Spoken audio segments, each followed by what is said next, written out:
Saudações, gente bonita. Mestre Leider aqui falando, em Goiás, 7 horas da manhã. Nós temos algumas coisas para falar e algo que precisamos dizer, são duas coisas diferentes.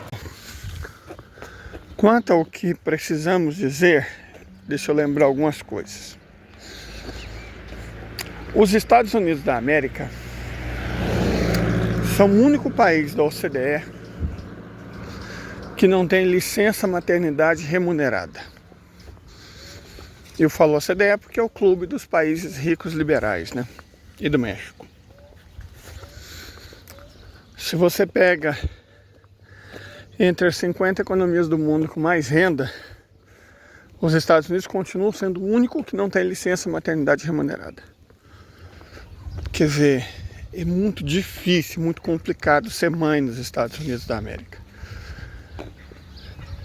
Porque você, como é que os identitaristas falam? Se você é um corpo que pare a antiga mulher e você pariu o antigo dar à luz, no outro dia você tem que trabalhar.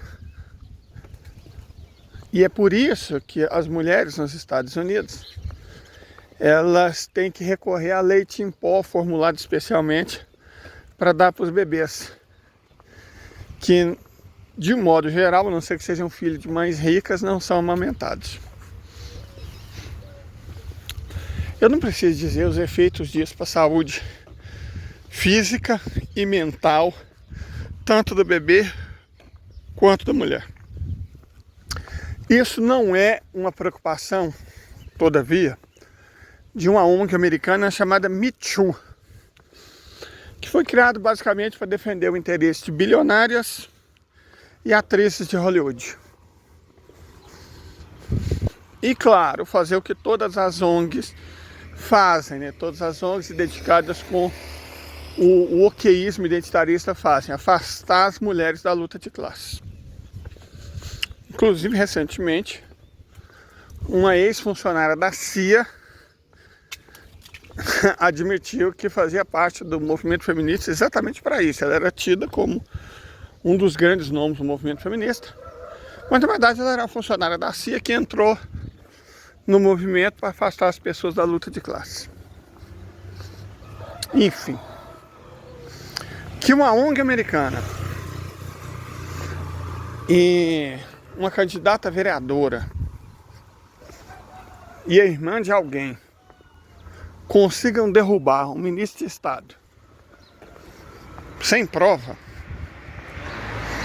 Ministro de Estado preto, né?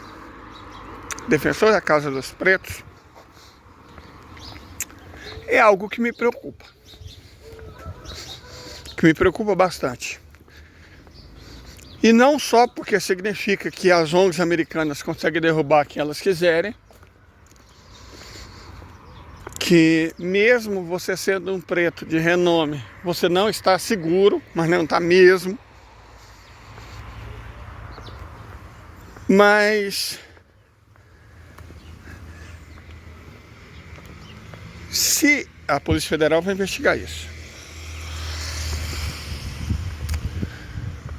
se a irmã lá da outra, que Deus a tenha, sua infinita glória e misericórdia, a que foi assassinada, não aquela cujo currículo é irmã e pertence a ONGs americanas e está conectada aos Estados Unidos, não conseguir provar o que falou, as mulheres vão ter uma perda severa. O episódio mostrou que os pretos podem ter perdas a qualquer momento, mesmo se você for ministro de Estado, mas as mulheres também podem ter. Na verdade, os Estados Unidos espelham isso muito bem. O Me Too conseguiu uma série de pseudo-direitos para as mulheres. Em vez de organizar a luta delas pelo direito à licença maternidade remunerada, por exemplo, passaram a brigar pelo direito ao aborto. O ponto-chave do Me Too é a luta contra o assédio e o direito ao aborto. Foram as escolhas da ONG norte-americana Me Too. Ok? O que acontece? A maioria das pessoas são conservadoras. A não ser estados da costa oeste, do nordeste dos Estados Unidos, As pessoas, a larga maioria dos Estados Unidos, e basicamente qualquer população humana é feita de pessoas conservadoras. E essas pessoas se irritaram com as causas que o Me Too passou a defender. Como resultado, muitos parlamentares conservadores e muitos governadores conservadores foram eleitos, ultraconservadores de direita, foram eleitos. E as mulheres, ao longo de quase todos os Estados Unidos, perderam basicamente todos os direitos que tinham sobre saúde reprodutiva. Perderam tudo. Não ganharam nada e perderam o que já tinha. Então agora, em alguns estados, para vocês terem uma ideia, o aborto passou a ser punido com a morte. Não é que houve melhoras no direito ao aborto. Não, não. Os legisladores e legisladoras resolveram punir o aborto com a pena de morte. Foram o que elas ganharam. Perderam tudo que já tinham. E pergunta-se o mais importante: o direito à licença maternidade remunerada elas ganharam? É óbvio que não, porque por isso elas não lutaram.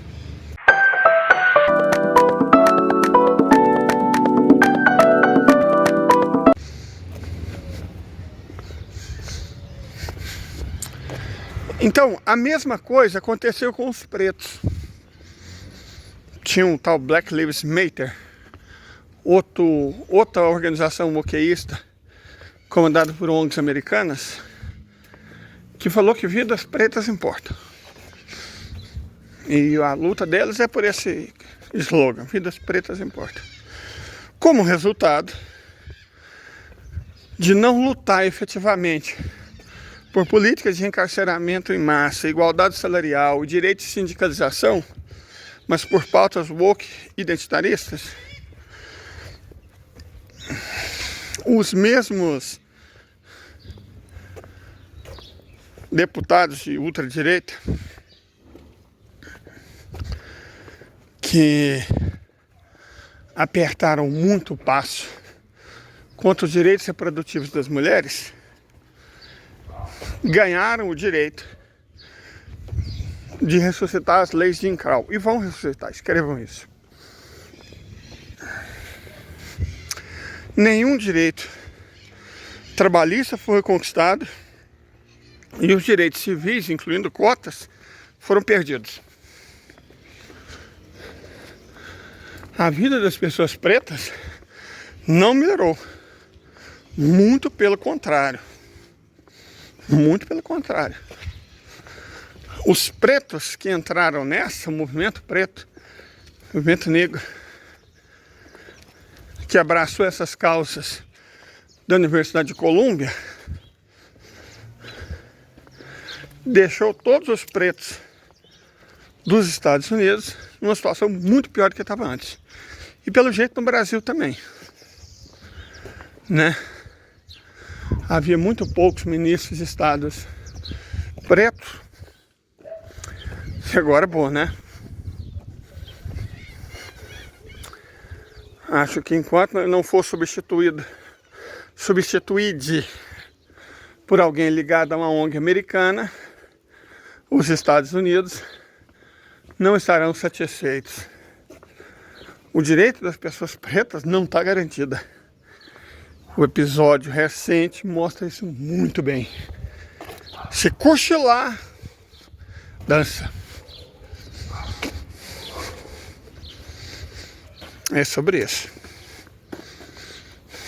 E o direito das mulheres não é defendido porque não defende os interesses de classe das mulheres. Vai acontecer com os direitos das mulheres a mesmíssima coisa que aconteceu com o direito das pessoas pretas. Coisas como a Marcha das Vadias, também organizada a partir de ONGs norte-americanas, que inclusive no Brasil tem um partido político, não vamos citar, né?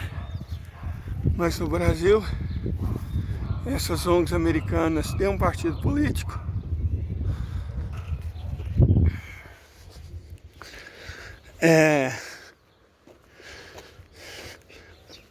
Na verdade, o regresso quase já aconteceu.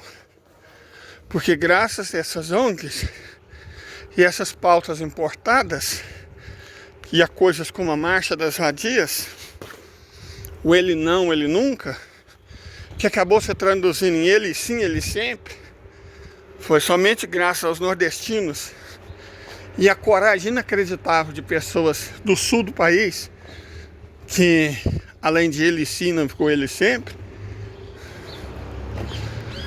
Bom, por muito pouco, as mulheres não perderam até os direitos que já tinham conquistado. É interessante constatar que é imperativo que as minorias tenham seus direitos. Mas é estúpido politicamente, é absurdamente estúpido do ponto de vista político achar que as minorias vão conseguir impor às maiorias o modo de vida delas, a visão de mundo delas. É uma questão óbvia que as minorias dos Estados Unidos, particularmente pretas e mulheres, aprenderam da pior forma. Na verdade, eu não sei se eles aprenderam, né? Porque estão exportando o modelo. Na verdade, eu acho que sim, elas aprenderam. E exatamente por isso estão exportando o modelo. Elas nunca se preocuparam com os pretos enquanto classe trabalhadora. Quem se preocupava com isso eram os panteras negras. Nunca se preocuparam com as mulheres enquanto trabalhadoras. As pautas são de mulheres burguesas. Isso é perigoso. Isso é muito perigoso. Porque a cadela do fascismo está sempre no cio. E a primeira coisa que elas mordem são os direitos da classe trabalhadora. E, se possível, de pessoas pretas e de mulheres. Não hesitam um segundo. Um único segundo. Mas parece que, né? Seja como for, eu mantenho a minha posição original. Qualquer denúncia sem prova é calúnia. Ah, não sei quantas pessoas denunciaram. Não estou interessado em quantas pessoas denunciaram. Estou interessado em quantas provas. Alguém que depois de anos resolve fazer uma denúncia que poderia ter sido feita no momento, porque estava num restaurante público, num local público, não é uma pessoa confiável enquanto testemunha. Não sei se vocês já viram o julgamento, mas a credibilidade da testemunha e da circunstância conta muito. Eu não acho a testemunha crível. Agora eu vou ver se eu compro uva.